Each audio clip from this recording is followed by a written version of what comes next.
Amém, glória a Deus. Para as irmãs foi a segunda vez que louvaram essas músicas, não é? Mas foi uma bênção. Foi uma bênção, glória a Deus, Deus é bom. Tem algo que tem tocado o meu coração, igreja, para que nós possamos nos focar. E esse foco hoje eu queria que ele viesse do nosso coração, amém? Eu acho que toda a igreja, ela tem que se preocupar e tem que valorizar, acima de tudo, estar próxima do Pai, não é? Eu acho que nós fomos criados para isso, no fundo. E se nós não entendermos isso, não valorizamos isso, não buscamos isso com todas as nossas forças, eu acho que nós ficamos frios. Nós começamos a enfraquecer a nossa fé. Nós queremos uma igreja que seja forte, uma igreja que tenha uma fé fortalecida, amém? E eu acho que cada um de vocês pode ter uma fé fortalecida hoje, com os ensinamentos que a Palavra de Deus vai nos trazer, porque eu quero chamar este tema que queremos tratar, Vem para adorar, amém? Vem para adorar. Vem para adorar. E nós temos às vezes um conceito errado sobre o que é adorar e o que é adoração. Nós achamos que adoração é esse momento aqui que vivemos agora, o momento do louvor, não é? Nós chamamos isso louvor e adoração e nós achamos que adorar resume-se a isso, são esses momentos. E esses momentos não são maus, não é? Alguém aqui não gosta de louvar ao Senhor? Eu adoro, amém? A palavra de Deus diz que vamos passar a eternidade assim, em contemplação e em adoração, em louvor a Ele. Mas nós temos que entender e não podemos ser inocentes ao ponto de achar que a nossa vida vai passar sempre assim. Nós temos várias coisas no nosso dia-a-dia que devem ser feitas, não é? E parte de alguns cristãos acham que nós podemos ser dois tipos de pessoas. Nós somos um crente fervoroso aqui na igreja, mas lá fora nós vivemos a vida de uma forma secular. Nós não temos Deus no nosso dia-a-dia, nós não falamos sobre Ele, nós não entregamos a nossa vida a Ele no nosso dia-a-dia, mas aqui é hora de adorar, aqui é o momento de adorar. E nós queremos entender que a palavra de Deus não nos chama para isso. A palavra de Deus entende que a adoração e ensina que a adoração é muito mais que isso. Amém, igreja? Eu quero convidar toda a igreja juntos, se tu tiveres Bíblia, a abrir lá no livro de Salmos, por favor.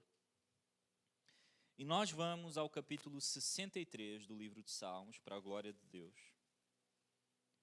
E nós vamos ler do versículo 1 até o 4. Amém? Glória a Deus. Quem abrir diz amém. Salmos 63, do 1 ao 4. Glória a Deus. Deus é bom. Salmos 63, do 1 ao 4. Vocês às vezes buscam aquelas passagens bonitas, não é? Para ler em casa e para mostrar a alguém. Essa é uma delas. Tu podes guardar essa passagem porque ela é linda. E nós vamos ler em nome de Jesus. Diz o seguinte: ó Deus, Tu és o meu Deus e eu te busco intensamente. A minha alma tem sede de Ti. Todo o meu ser anseia por Ti numa terra seca, exausta e sem água. Eu quero contemplar-Te no santuário e avistar o Teu poder e a Tua glória. O Teu amor é melhor do que a vida. Por isso os meus lábios Te exaltarão. Enquanto eu viver, Te bendirei.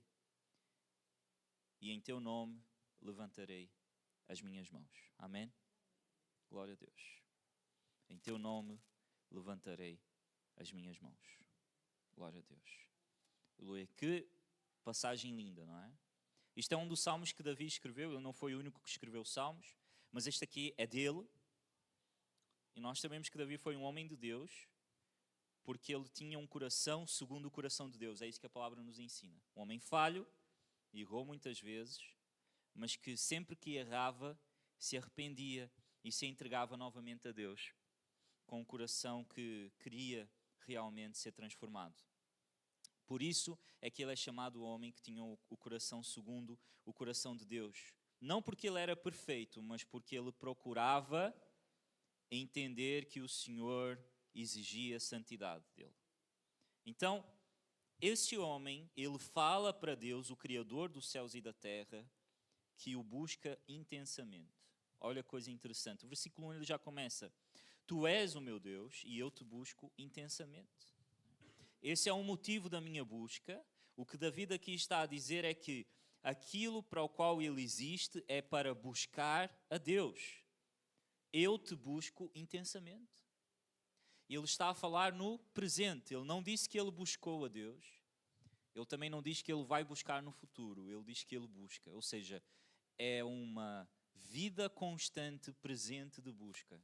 E ele não diz que ele encontrou, ele não diz que ele está satisfeito, ele diz que ele precisa de buscar e continuará a buscar enquanto viver.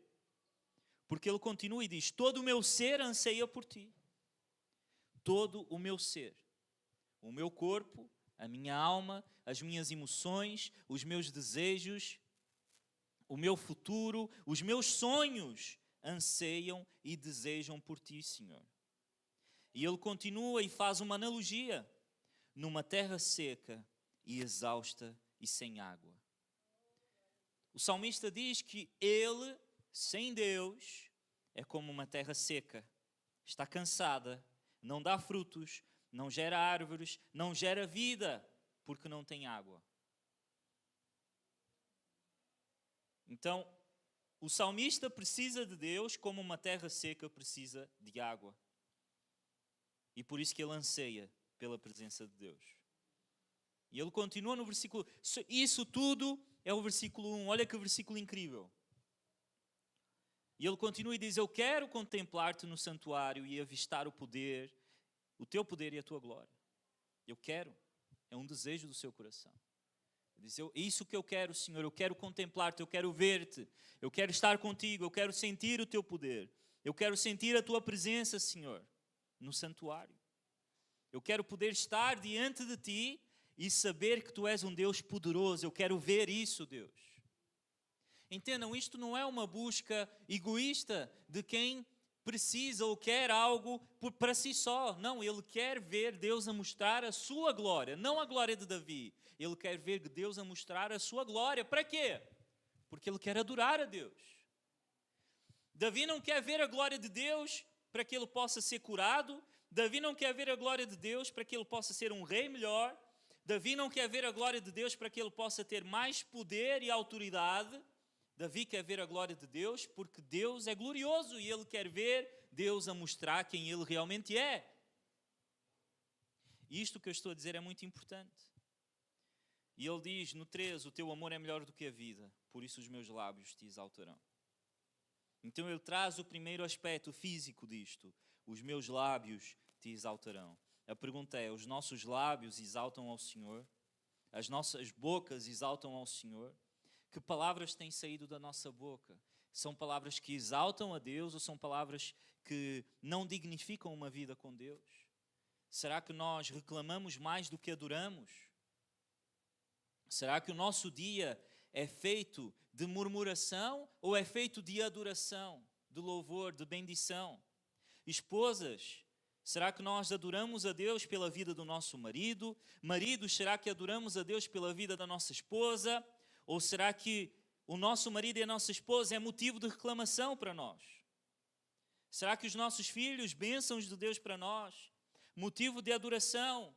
Será que deles nós só temos motivos para reclamar? Ou será que da nossa voz, da nossa boca, sai um louvor a Deus por aquilo que Ele nos tem dado? Enquanto eu viver, eu te bendirei, Senhor. E em teu nome levantarei as minhas mãos. E nós acabamos aqui com mais um ato físico de Davi. Em teu nome eu levantarei as minhas mãos. Amém? Glória a Deus. Deus criou o ser humano por um motivo. Sabe qual foi o motivo que fomos criados? Não sei se tu sabes. Estudaste na escola, não é? Que nós fomos criados, não fomos criados na verdade. Nós simplesmente acontecemos, não é? Os seres mais adaptados sobreviveram, foram passando o seu gene à sua posteridade, e depois seres mais adaptados foram sobrevivendo, e assim chegamos aqui. Nós estamos aqui porque algo na natureza aconteceu. E podia ter acontecido 1 milhão mais de coisas. Por acaso somos nós. Por acaso. A única coisa que nos diferenciaria, nesse caso, do resto dos animais, é que nós somos mais inteligentes. Mas nós somos tão animais quanto os animais. Bom, nós acreditamos em algo mais especial que isso. Nós acreditamos em algo mais incrível do que isso. Amém? Nós acreditamos que há um motivo para a criação. Não só da nossa criação, eu, Rodrigo e vocês, mas há um motivo para a criação do universo todo. Há um motivo para a criação dos passarinhos, há um motivo para a criação das formigas, há um motivo para a criação dos organismos mais elementares que existem. Tudo isso foi criado por um motivo.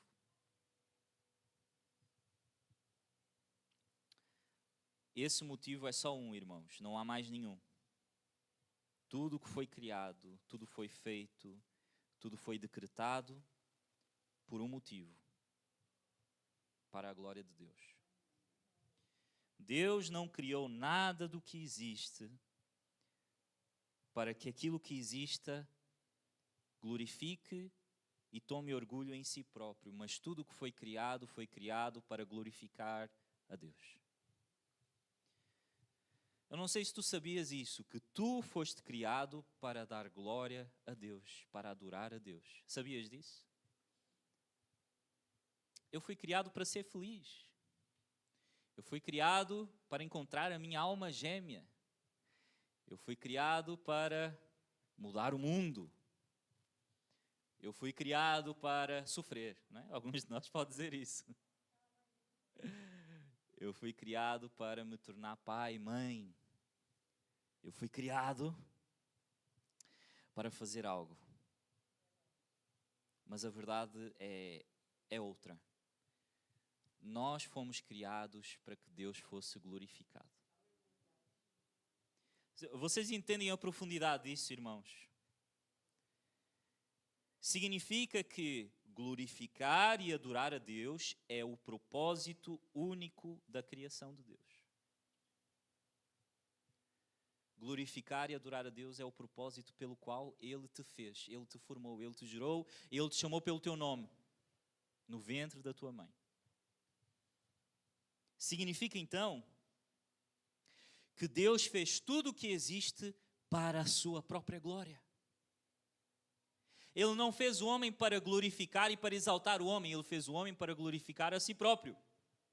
E nós pensamos assim, não, esse Deus então é egocêntrico, porque Ele faz tudo para o seu próprio prazer. A verdade, irmãos, é que se Deus não fizer tudo para o seu próprio prazer, Ele deixa de ser Deus. Porque se Deus é o Criador, é o onipotente, o onisciente, aquele que merece toda a glória, aquele que está assentado acima de todo o poder e de toda a autoridade, toda a glória tem que ser para Ele, porque Ele existe para ter glória. Então Deus é dedicado a si próprio. Vocês sabiam disso, irmãos? Deus é dedicado à sua própria glória. Deus é dedicado a que o seu próprio nome seja glorificado, porque se Ele não fizer, Ele será um mentiroso.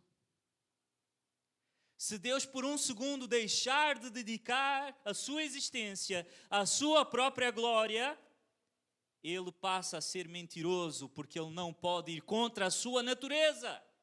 A natureza de Deus é ser glorificado acima de tudo e todos. Muita gente pode pensar, Deus criou o homem porque faltava-lhe uma companhia. Deus estava sozinho, solitário.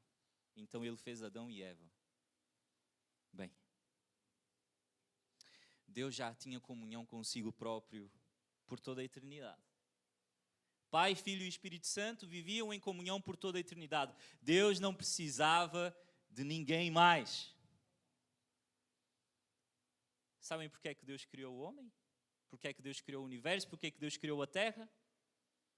Não porque lhe faltava alguma coisa, mas porque lhe sobrava muita coisa. E porque tudo aquilo que foi feito para a sua glória. Então tu e eu temos que entender uma coisa antes de todo o resto na nossa vida. Se a nossa vida não for com o propósito de adorar a Deus, de dar glória a Deus, a nossa vida não tem propósito. Eu vou dizer isto por outras palavras. Se nós não vivemos uma vida em reconhecimento de Deus como soberano sobre tudo, sobre todos, nós estamos a viver uma vida sem propósito. Quando eu crio uma coisa, alguém aqui já construiu casas? Alguém aqui já fez alguma coisa? Com certeza, não é? Nós criamos uma coisa para quê? Para que ela faça aquilo para o qual foi criada, certo ou errado? Se eu criar uma garrafa d'água, se eu faço uma garrafa d'água e começo a colocar lá água e começa a sair a água de baixo, ela serve para o propósito dela? Mas ela pode me dizer assim, não, eu até sou uma garrafa d'água, mas eu quero ser uma garrafa d'água com um buraco. Eu quero ser assim. O meu propósito de vida não é estar cheio de água. O meu propósito de vida é ser uma garrafa do jeito que eu sou. Essa garrafa deixou de servir para o que ela foi criada. Ela passa a ser o quê? Inútil, certo? Certo ou errado? Vocês estão a entender onde é que eu quero chegar? Um filho de Deus que não entende o seu propósito de vida, ele é inútil. A palavra inútil é forte, não é? Mas que nome é que nós damos àquilo que não faz o propósito para o qual foi criado? Qual é o nome que damos? Qual é o contrário de útil? Inútil. Pouco útil? Não, inútil. Então nós temos que entender que há um motivo só para a nossa criação. Há um motivo para tu estares aqui hoje, dia 8 de outubro de 2023. Esse motivo é dar glória a Deus. Amém? Nas tuas falhas, Deus é glorificado. Porque tu mostras, através da tua vida falha, de pecado, que não há nenhum santo que não seja Deus. Nas tuas vitórias, Deus é glorificado. Porque quem te deu a vitória foi Ele e não és tu. Quando o mundo entra em guerra, Deus é glorificado. Porque não há ninguém justo e forte e poderoso como Deus. Entendem? O diabo tenta nos ensinar de que há certas situações em que Deus é diminuído na nossa vida. Por exemplo, quando passamos dificuldades e doenças. Onde está o teu Deus? Como é que esse Deus existe? Como é que Ele pode fazer isso por ti? A nossa resposta deve ser: Deus não depende das circunstâncias da minha vida. Ele foi, Ele é e Ele continuará a ser. Deus criou o mundo há X anos atrás. Irmãos, pela eternidade Ele já estava e era satisfeito em si próprio. Deus não é nosso escravo, Deus não é nosso servo, Deus é o nosso Pai, porque Ele deseja ser o nosso Pai. Não porque Ele é condicionado a ser, mas porque Ele quer ser. Mas Ele é um Pai soberano. Então, diz ao teu irmão isto: tu foste criado para glorificar a Deus. Não há outro motivo, não há outra solução para a tua vida que não seja viver uma vida que glorifique, que adore a Deus. Aleluia. Eu queria colocar isso no lugar primeiro. E lida tu com isso. Lida com isso. Ora, busca a Deus. Entende que não é sobre ti, não é sobre o teu desejo, não é sobre o teu futuro, não é sobre os teus sonhos. É sobre a glória de Deus, acima de tudo. Deus é um Deus de amor. Ele é um Deus de amor que, mesmo sendo tão grande, e tão maravilhoso e tão majestoso, Ele decide nos amar, cooperar connosco e fazer as coisas para o nosso bem. Amém? Mas nós não podemos trocar o papel das coisas, irmãos. O problema é que nós olhamos para um Deus que ama e que nos abençoa e queremos trocar os papéis. Queremos colocá-lo num canto e dizer, olha, agora eu preciso disto, agora eu preciso daquilo, sendo que se não fosse por Deus permitir, não teríamos sequer fôlego dentro do nosso pulmão, a gente não existiria. Paulo diz, as minhas obras, as minhas ações, tudo aquilo que eu faço, são como trapos de imundícia, não valem nada. Eu posso me esforçar o quanto for, mas Deus é tudo o que há de santidade, de glorificado. Irmãos, nada do que eu possa fazer que seja incrível neste mundo se compara ou pode fazer com que Deus seja impressionado. Deus escolhe. Mesmo quando Deus se impressiona conosco, Ele fala porque Ele escolhe, porque Ele quer. Então nós somos a criatura, nós somos os filhos. E nós estamos nas mãos desse grande Deus, maravilhoso e incrível. E se esse Deus incrível, grande, poderoso, maravilhoso, inalcançável, inatingível, deseja se relacionar conosco, irmãos, é bom que tu desejes isso também. É bom que esse seja o teu principal motivo de existência. Porque se Ele decidiu sair da sua glória, se fazer homem, viver no nosso meio, é porque nós realmente somos muito amados por Ele. E se nós viramos as costas a esse Deus que fez isso tudo, nós, meu Deus do céu, o que é que nós não merecemos? O que é que nós não merecemos? Por isso hoje, o Senhor quer te chamar a que tu possas não virar as costas a um Deus que não precisa de ti para nada, mas que quer na mesma olhar nos teus olhos e te chamar de filho.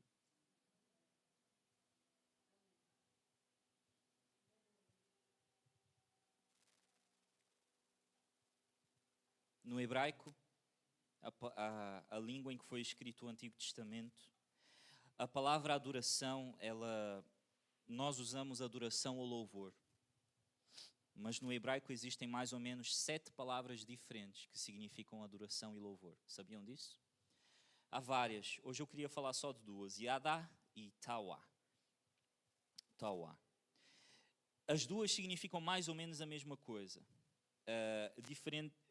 Dependendo do contexto, significarão alguma coisa. É interessante que no hebraico, irmãos, todas as palavras que são usadas, elas não significam coisas abstratas, elas significam sempre algum tipo de ação, alguma coisa, não é? Então, por exemplo, quando no hebraico fala sobre adorar, não é o conceito adorar, é alguma coisa que está relacionada com o ato de adorar, ok? Então, por exemplo, há 114 referências da palavra yada. Essa palavra significa, sabem o quê? Estender a mão, levantar as mãos. E ela, quando é usada nos contextos de adoração no Antigo Testamento, ela é traduzida como louvor, como adoração. Mas o hebreu, quando ouve essa palavra, ele entende levantar as mãos. Então há uma relação entre o ato de levantar as mãos e o ato de adorar. Nesses contextos são sinônimos, significam a mesma coisa. Então o hebreu, quando ouvia a palavra yada, ele sabia que ele tinha que adorar de uma maneira. Não era uma adoração abstrata, não era uma adoração que ele desejava, não era do jeito que ele queria. Estão a entender toda a gente, amém? Era uma adoração do jeito que Deus queria. Então se Deus diz yada, significa vocês vão me adorar deste jeito, vocês vão levantar as mãos. Amém? Deus usa esse termo várias vezes. Lá em 1 Crônicas 16:34 diz assim: rendam graças ao Senhor, pois Ele é bom e o seu amor dura para sempre. Amém? Rendam graças ou louvem. Essa palavra é o yada, ok? Então vamos traduzir aqui: levantem as vossas mãos em reverência ao Senhor, pois Ele é bom e o seu amor dura para sempre. Aleluia. Salmos 45:17. Perpetuarei a tua lembrança por todas as gerações. Por isso as nações te louvarão para todo sempre. Vou trocar. Por isso as nações levantarão as suas mãos em adoração para todo o sempre. Aleluia. Estender as mãos em louvor e adoração era uma prática tão normal na cultura hebraica que eles começaram a usar a palavra para significar louvor, com mais frequência do que para significar estender a mão. Então essa palavra passou a ser mais significativa de louvar do que propriamente de estender a mão, não é? E ela pode significar atirar alguma coisa para longe, ela pode significar referenciar, adorar, estender as mãos ou até lamentar intensamente. O talda, que é outra palavra, é derivada da yada e ela tem a mesma raiz. Mas o talda tem um significado ainda mais aprofundado, que é o de entregar ofertas ao Senhor. Então, vamos comigo a Levítico 7:12. Vamos colocar aí Levítico 7:12. Lá no início. Diz assim: se alguém a fizer por gratidão, então junto com sua oferta de gratidão, terá que oferecer bolos sem fermento e amassados com óleo, pães finos sem fermento e untados com óleo, e bolos da melhor farinha bem amassados e misturados com óleo. Então aqui nós estamos a falar, havia uma série de leis que o povo tinha que seguir, mas esta aqui não era a oferta normal, não era o chamado dízimo que estava no Antigo Testamento que o povo tinha que seguir aqui, nesse caso. Aqui Deus está a falar sobre as ofertas de gratidão, que era um tipo de oferta específico. As ofertas de gratidão eram dadas não para que o povo pudesse pedir perdão pelos pecados, porque normalmente quando eles entregavam um cordeiro, entregavam um animal para ser sacrificado, era porque eles queriam pedir perdão, tinham pecado e queriam pedir perdão ao Senhor. Mas nesse caso não. Nesse caso, nesse tipo de ofertas, é uma oferta de gratidão ao Senhor. Nessa oferta, eles tinham que entregar algo, não por causa do seu pecado, mas porque eles estavam felizes, porque o Senhor estava a cuidar deles. Amém? Eles estavam agradecidos. Essa oferta aqui, então, o Senhor ele chamava o seu povo a fazer sempre que eles estavam alegres e agradecidos. Amém? Isso é uma oferta de gratidão. 1 Timóteo 2,8. Vamos lá para o Novo Testamento. 1 Timóteo 2,8. Que diz assim: eu quero, pois, que os homens orem em todo lugar, levantando mãos santas, sem ira e sem discussões. Amém? Levantando mãos santas. Então nós temos que entender que Deus nos chama a que nós possamos levantar mãos santas, mãos imaculadas, mãos que buscam fazer a vontade de Deus, mãos que rejeitam o pecado, mãos que vão atrás de obedecer ao Senhor. Amém, igreja? E olha que interessante. Aqui é usado homens não para significar a humanidade, a raça humana, o ser humano. Mas não, aqui homens é usado mesmo como homens, o masculino do ser humano, homens. E está a chamar os homens a levantarem mãos santas, sem ira e sem discussões. Os homens, quem aqui é homem? Levanta a mão. Glória a Deus. Nós somos chamados a dar o exemplo de liderança na adoração ao Senhor. Amém, homens? Mas esse levantar as mãos é coisa de mulher. É coisa de gente sensível. É coisa de mulher. Não, o Senhor nos chama a que nós possamos liderar a nossa casa em adoração a Deus. Amém? Houve uma vez que eu ouvi um pregador a dizer isto. Porque muitas vezes nós dizemos, eu não quero que os meus filhos me vejam a chorar, porque eles vão ver um pai fraco, não é? E o pregador disse assim, olha, eu quero que o meu filho me veja a chorar, mas eu quero que ele me veja a chorar em poucas situações, em algumas situações, em certas situações.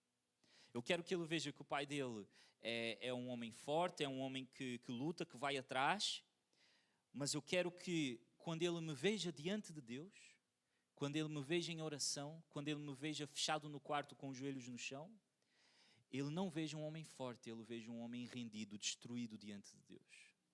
Eu quero que ele, quando olhe para o seu pai em oração, ele veja um homem em prantos, em lágrimas, para que ele entenda que há um lugar onde toda a gente tem que se entregar. E esse lugar é aos pés do Senhor. Portanto, homens, que os nossos filhos vejam que há um lugar onde nós somos sensíveis. Há um lugar onde nós podemos entregar e chorar e estar entregues diante de Deus. E esse lugar é em oração, esse lugar é em adoração, esse lugar é quando estamos diante do nosso Pai.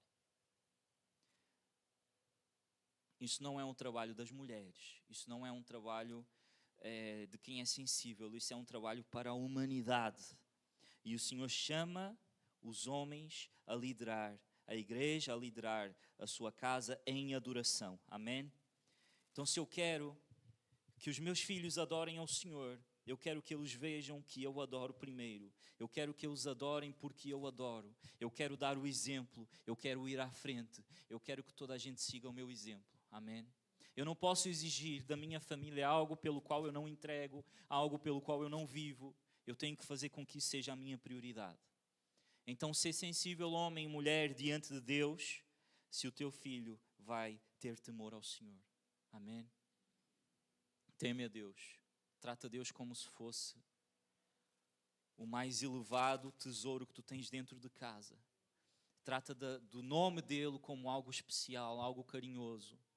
Teme ao Senhor, porque os teus filhos assim também vão temê-lo. Ama ao Senhor, adora ao Senhor, porque assim os teus filhos também vão adorá-lo. Aleluia, Deus. Levanta mãos santas. Diz ao teu irmão, levanta mãos santas hoje. Amém. Eu posso levantar as minhas mãos para me aproximar de alguém? Amém. Tiago 4,8 diz, aproximem-se de Deus e Ele se aproximará de vocês. Pecadores, limpem as mãos e vocês que têm a mente dividida, purifiquem o coração. Se nós nos aproximamos hoje, o Senhor tem uma promessa para nós, Ele vai se aproximar de nós novamente. Sabem o que é que quebra o meu coração? Eu posso estar a fazer o que for, mas se a minha filha aproxima-se de mim com os braços levantados, a dizer que ela quer-me, eu vou deixar tudo o que eu tenho na mão. Pode ser o que for, mas ela é prioridade. Deus não nega, não vira as costas a um filho que tem os seus braços estendidos. Só que tu chegas perto dele, e se tu não estendes os teus braços, tu não estás a render-te a ele. Tu não estás a dizer que neste momento eu quero me aproximar, eu quero me chegar. Tu tens que entender que ele é um pai disposto a te levantar no colo, mas tu tens que pedir colo em nome de Jesus. Nenhum pai aqui nega o seu filho de mãos estendidas, pois não, pais, pois não, mães. Nenhum de nós. Então nós temos que entender que Deus é Pai e nós temos que nos aproximar dele e ele se aproximará de nós. Aleluia. Nós levantamos as mãos em aproximação, nós levantamos a mão em oferta, em louvor. Salmo 141:2 diz, seja a minha oração como incenso diante de ti e o levantar das minhas mãos como oferta da tarde. O levantar das minhas mãos como oferta.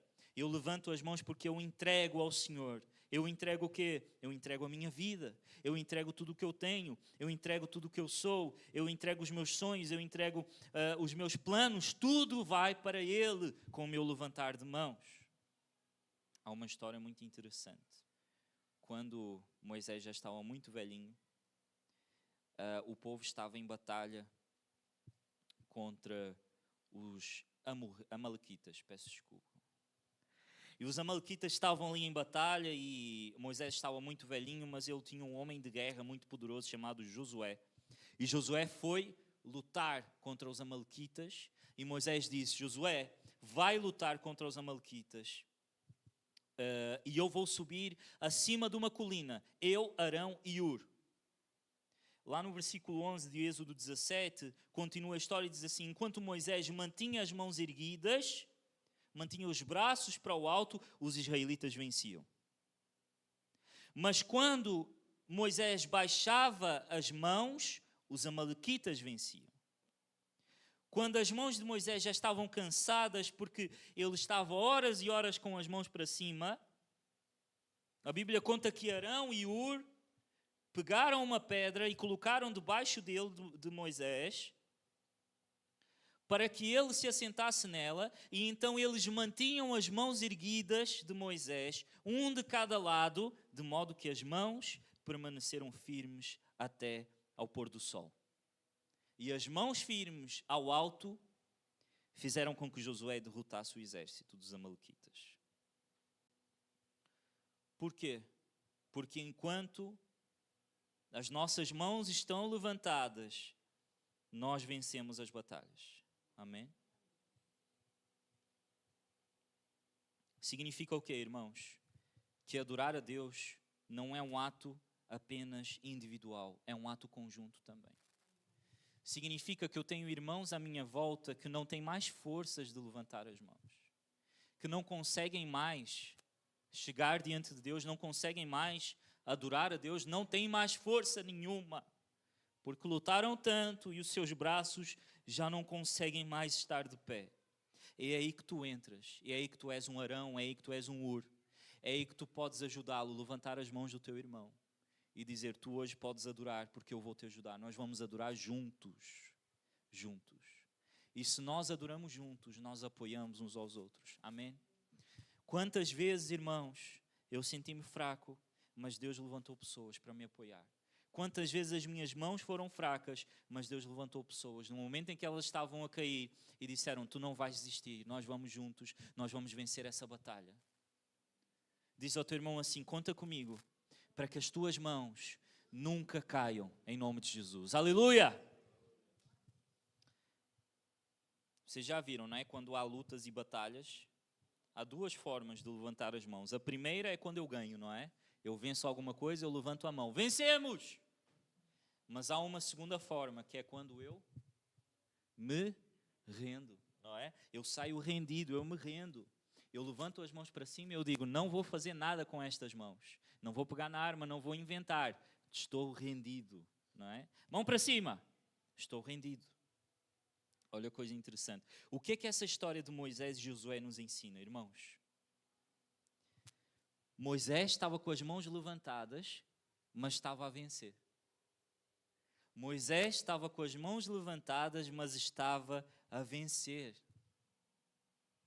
Significa o quê? Quando nós estamos a viver a vitória, é porque nós estamos na maior rendição. Significa que se eu venço o mundo, é porque eu estou rendido a Deus. Significa que se a minha vida está entregue diante de Deus e as minhas mãos estão levantadas em rendição ao Senhor, as batalhas que eu estou a travar estão a ser vencidas. Isto é contrassenso. É contrassenso. Cerra os punhos e vai à luta. Não é isso que nos dizem? Certo? Cerra os punhos, vai à luta. Vai à luta, tu vais vencer. Levanta todos os dias e diz, tu vais derrotar um leão, tu vais vencer. Fecha a cara, vence lá no negócio, vence aquela negociação, vence o teu marido no cansaço, vence a tua esposa no cansaço. Tu vais ganhar, tu tens que ganhar, senão tu és um fraco, senão tu és uma fraca. E a gente chega e estamos cansados de lutar para vencer as batalhas da nossa vida. Deus não nos chama para sair de casa com os punhos cerrados. Deus nos chama para sair de casa com as mãos levantadas em rendição a Ele. E nós podemos dizer, Deus, eu não estou aqui para lutar contra a carne, eu não estou aqui para batalhar contra seres humanos, eu não estou aqui para lutar no meu casamento, eu não estou num pé de guerra com a minha esposa, nem com o meu marido, eu não estou a lutar contra o meu patrão, eu estou aqui para adorar ao Senhor acima de tudo. E se a minha vida é uma vida de adoração, meus irmãos, eu posso estar a levar a batalha que for, mas eu sei que se eu estou rendido a Deus, quem luta por mim é Ele, e não eu. O Senhor quer trazer-te descanso hoje. Quando nós chamamos os irmãos, levantem as mãos em louvor, em adoração, significa que Deus vê isso. Não é um ato só para o inglês ver, como se diz. Não é para o irmão que está do lado ver. Eu não quero saber se tu levantas a mão ou não. Isso para mim é indiferente. Eu passo a maior parte do louvor de olhos fechados. Vocês já viram, não é? Eu não quero saber. Eu não quero saber. Isso para mim é indiferente. Eu pessoalmente, não me interessa. Agora, para ti é diferente. Para ti é diferente. Para a igreja é diferente. Para ti, Tu vais ter frutos da adoração quando tu te entregas na adoração. E nós não vimos aqui para que seja sempre a mesma coisa, pois não? Ou vimos, Tiago? Vimos a igreja para ser sempre a mesma coisa? Não. Nós vimos a igreja para que seja a presença de Deus no nosso meio.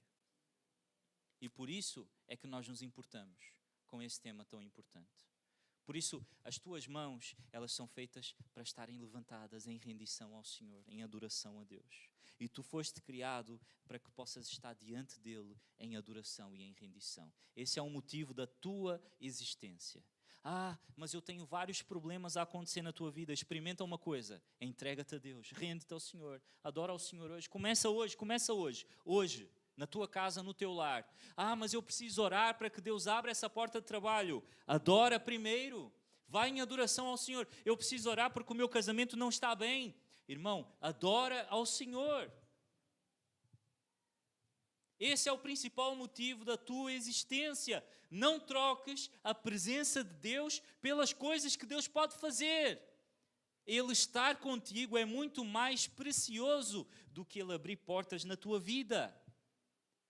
E a nossa igreja tem que entender isto para a glória do Senhor Jesus. Quando eu venho para a igreja, todos juntos estamos a buscar uma coisa: a presença do Senhor no nosso meio. Eu prefiro que nós saiamos daqui cheios da presença do Senhor do que nós saiamos daqui com uma porta aberta lá na nossa vida. Não me cancelem por dizer isto, mas eu prefiro sair daqui quando vocês...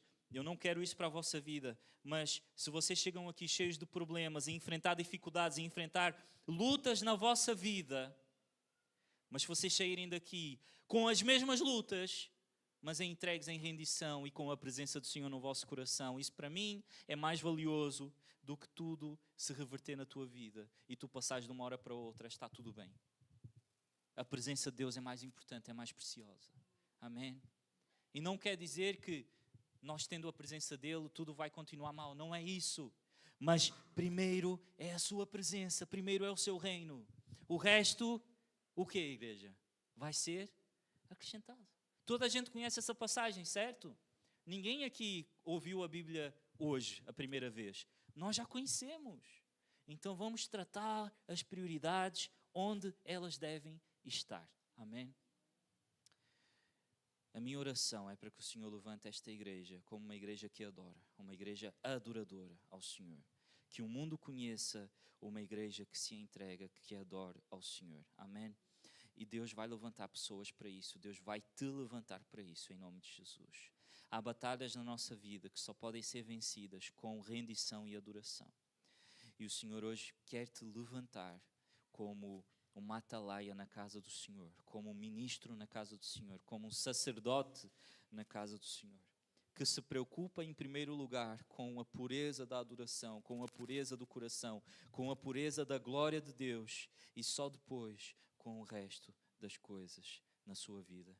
Deus, levanta adoradores, Senhor, porque os teus olhos olham para a terra, procuram e buscam verdadeiros adoradores. E eu quero que quando os teus olhos forem postos em cima desta igreja, que ela encontre não um, não dois, mas uma igreja toda adoradora, Pai. E essa igreja, ela se levanta hoje para a tua glória, Senhor. Faz-nos valorizar e desejar a tua presença como tudo o que nós temos de mais precioso, Pai, em nome de Jesus, Senhor. Tira de nós hoje toda contenda em nome de Jesus. Tira de nós coisas pequenas que temos criado no nosso meio e tem nos impedido de adorar-te como tu mereces, Senhor. Toda a dor, meu Pai, as palavras de maldição que têm sido lançadas sobre nós, ou uns contra os outros, Pai, e toda a contenda que tem se levantado, eu quebro hoje em nome de Jesus. Porque isso é estratégia do inimigo para nos demover da nossa prioridade. Porque enquanto uma igreja adora, o inimigo não tem nenhuma autoridade sobre ela. Mas quando damos lugar ao inimigo, quando damos lugar às contendas, à fofoca, ao falar mal, ao corromper os nossos costumes, o inimigo tem lugar. mas hoje já não tem mais, em nome de Jesus. Eu repreendo o inimigo que vem com palavras, que vem com maldições, que vem com contendas sobre esta igreja, em nome de Jesus. E eu declaro, meu Pai, sobre esta igreja uma prioridade única, desde a liderança até todos os irmãos da nossa igreja, até os visitantes, uma prioridade única de adorar-te acima de tudo. E se o nosso orgulho nos está a impedir de fazer isso hoje, eu peço-te, Deus, quebra esse orgulho, Deus. E quebrar o orgulho vai custar, mas é o necessário, Pai. Que nós possamos nos arrepender enquanto é tempo, para que essa quebra do orgulho não seja dolorosa demais.